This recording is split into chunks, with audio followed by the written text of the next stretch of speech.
Di pusat kota Jakarta yang ada di selatan, ada sebuah apartemen yang telah dibangun dari tahun 2009. Tidak apartemen yang mewah, tapi bukan apartemen yang sepi ya. Ini terlalu ramai sebenarnya. Lantai 18, unit yang selalu ramai dilewati orang. Tapi Indira tidak pernah sendirian di unitnya setelah jam 10 malam. Dia adalah simpanan dari seseorang yang bernama Om Tajir. Tapi yang membuat unit itu horor bukanlah Om Tajirnya, tapi istri sahnya yang melakukan santet. Dan siapapun yang masuk ke unit itu setelah malam hari akan merasakan ketakutan luar biasa sepanjang malam.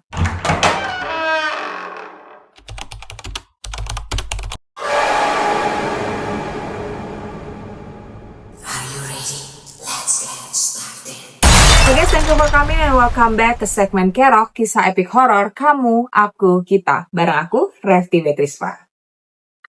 Apartemen ini ramai, parkirannya selalu penuh. Dan di siang hari, suara anak-anak, ojek, dan orang yang pulang kantor terdengar di lorong.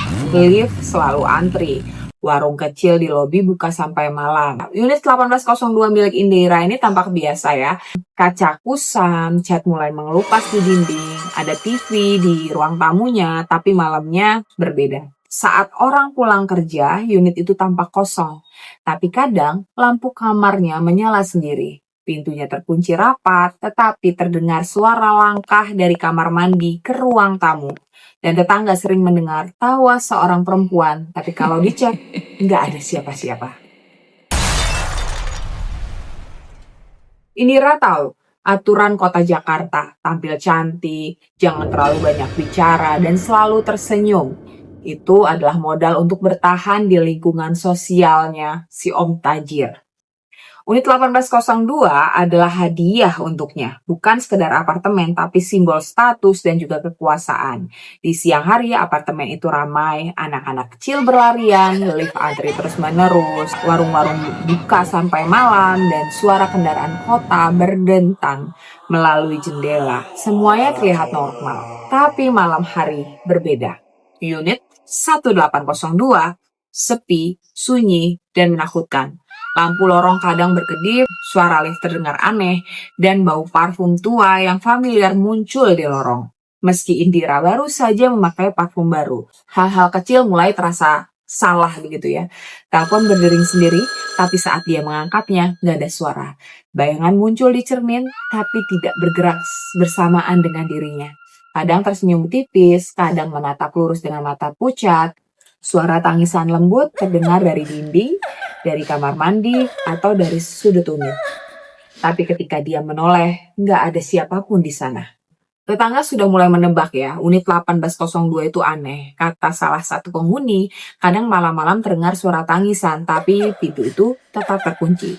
Seolah ada yang tinggal tapi nggak kelihatan. Nah, Indira mencoba menertawakan hal itu. Awalnya dia bilang mungkin gedung tua ini banyak angin dan juga bunyi-bunyian dari pipa-pipa gitu. Tapi semakin malam, keberadaan bayangan, bau, dan suara itu membuatnya merinding. Sesuatu di unit itu menunggu sesuatu yang tidak terlihat, tapi terasa sangat dekat, seolah mengawasi setiap gerakannya. Dan malam pertama sendirian di unit itu, Indira menyadari satu hal. Di apartemen ramai ini, dia bukanlah satu-satunya yang tinggal di unit 1802.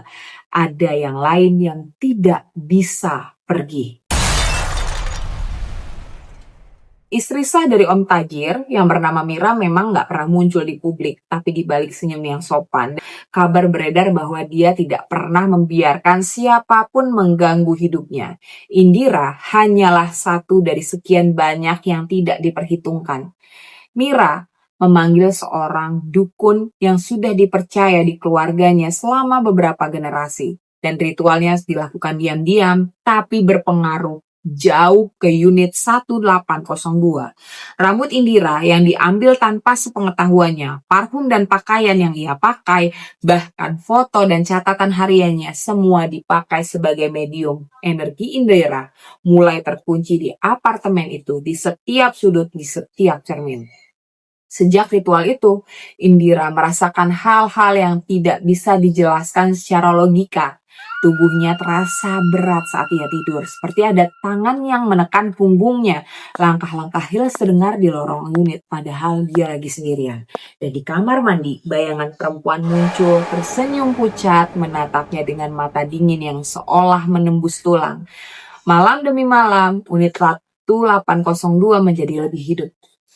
Lampu menyala dan mati sendiri. Telepon berdering dengan suara kosong. Pintu terkunci dan terbuka tanpa sentuhan. Semuanya terasa nyata, tapi tidak ada siapapun yang terlihat. Dan pada malam ke-10, mimpi yang sama muncul. Seorang perempuan berdiri di belakangnya, menyisir rambut Indira dengan penuh kelembutan, tapi menekan. Nafas dingin terasa di lehernya, suara berbisik terdengar jelas. Ini rumahmu sekarang atau bukan rumahmu sama sekali? Indira terbangun, keringat dingin membasuhi tubuhnya, menyadari bahwa unit ini bukan lagi miliknya, tapi milik perempuan yang mengutuknya. Malam itu, Indira tidak tidur. Dia duduk di sofa, memandangi lampu kota dari jendela 1802. Lampu jalan memantul di kaca. Tapi pantulannya terasa salah, seolah ada bayangan lain yang tidak seharusnya ada di sana. Suara lorong berbeda, langkah-langkah terdengar berat, pasti semakin dekat. Indira menoleh ke pintu kamar mandi, gelap pekat, di baliknya ada bayangan samar yang tidak sama dengan dirinya, menunggu dengan diam. Ia menelpon ke temannya, menceritakan semua yang dia alami, dan temannya ini adalah teman berbagi semua kisah hidup ya. Akhirnya setelah itu telepon berdering. Suaranya berat, serak, seperti nafas dari tenggorokan yang kering. Indira sambil mengangkat telepon itu masih menjawab telepon temannya. Jadi Indira menjawab tapi tidak ada siapa-siapa. Hanya terdengar bisikan halus dingin. Waktumu habis. Dia ketakutan dan jantungnya berdegup cepat. Ia mengadu pada temannya yang masih ditelepon, bilang bahwa ada yang menelponnya, bilang waktunya akan habis. Akhirnya dia mencoba menutup mata, tapi tubuhnya terasa berat, seolah ada kekuatan yang tak terlihat menahannya. Tangannya nggak bisa digerakkan bebas.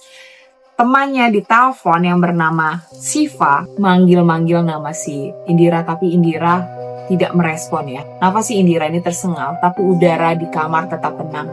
Lalu lampu kamar mandi berkedip dengan cepat. Bayangan perempuan muncul di cermin, dan itu kebayang dalam teleponnya ya, karena si Indira seperti ketakutan gitu ya. Bisa dibayangkan mungkin si Indira ini dalam keadaan yang pucat, senyuman tipis tapi dingin, rambut panjangnya mengalir menutupi bahu seperti tirai hitam. Bisikan itu kini jelas berulang-ulang menembus tulang gitu dan menembus suaranya masuk ke dalam handphone. Kamu tidak akan pulang dari sini. Panik, Indira berlari ke pintu, masih terkunci, kuncinya di tangan gak berfungsi. Telepon itu tadi mati, tapi handphone tetap menyala. Siva menjadi saksi kunci kejadian itu. Langkah itu semakin dekat mendesak, dan pada detik terakhir, tubuh dari Indira itu seperti keangkat, tidak di lantai 18, seperti seharusnya, tapi di ketinggian yang aneh, lantai yang tak nyata, lorong yang berbelok tanpa arah. Indira teriak, suaranya terdengar di dalam telepon yang masih tersambung dengan Siva yang menjadi saksi kunci dari kejadian ini. Di kota Jakarta, apartemen itu tampak normal dari luar. Liftnya beroperasi, tetangga berjalan pulang seperti biasa.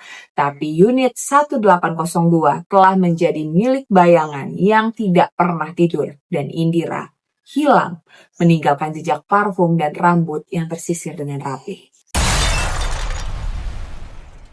Keesokan paginya, satpam apartemen melihat pintu unit 1802 terbuka setengah, tidak ada Indira di dalam. Hanya tersisa jejak parfum lembut seperti baru saja disentuh, tangan tak terlihat. Penghuni lain mulai merasakan hal-hal aneh, suara langkah dan heels terdengar setiap malam meski lift diam dan lorong tetap kosong.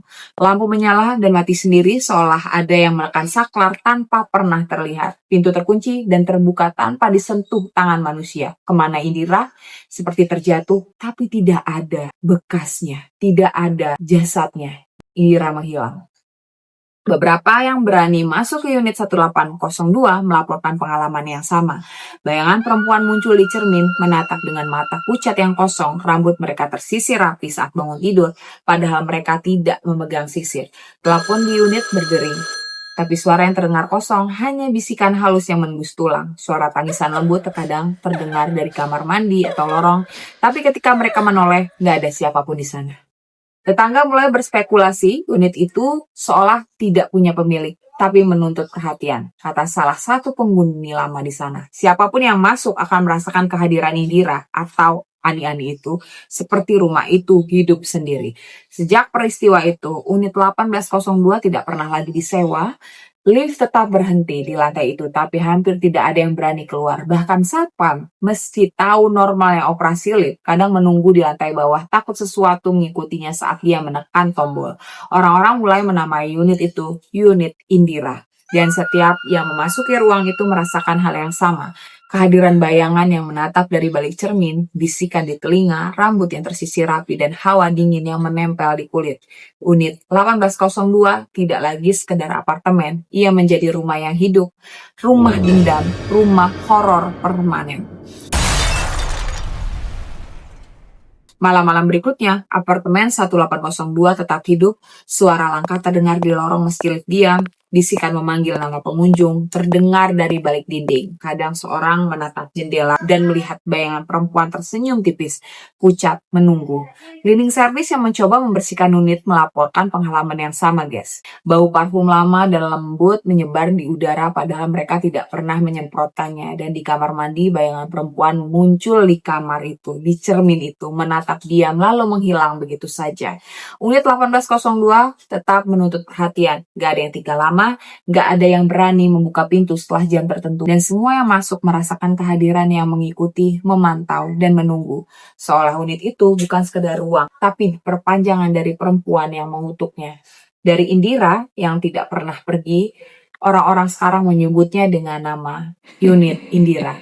Setiap penghuni atau pengunjung yang berani menatap cermin, duduk di sofa, atau membuka lemari merasakan hal yang sama. Ada yang menunggu dari belakang, sesuatu yang menempel di udara, lembut tapi pasti. Unit itu bukan lagi sekedar apartemen biasa, ia adalah rumah dendam, rumah hidup, rumah yang menjaga siapapun yang masuk seolah miliknya sendiri. Dan siapapun yang berani membuka pintu 1802 akan tahu dia tidak pernah sendiri. Unit 1802 bukan hanya tempat tinggal, guys. Ini adalah rumah dendam, rumah santet, dan rumah horor yang ada di tengah kota Jakarta.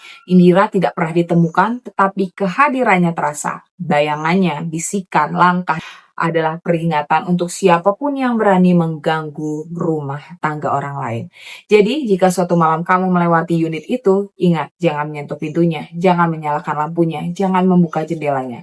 Kalau tidak, kamu akan merasakan bayangan perempuan menatapmu dari cermin, dan kamu merasa bukan lagi pemilik tubuhmu sendiri. Oke guys, sekian dulu ceritanya. Kalau kalian suka dengan cerita seperti ini, jangan lupa untuk like, subscribe, dan juga share cerita ini ke teman-teman kalian yang suka dengerin cerita-cerita horor. Dan juga jangan lupa untuk aktifin loncengnya supaya kalau aku update atau post cerita, kalian akan dapat langsung notifikasinya. Sekian dari aku ya. Sampai ketemu di kerok berikutnya. Aku Rafti Bedrispa pamit. See you. Bye-bye. Mwah.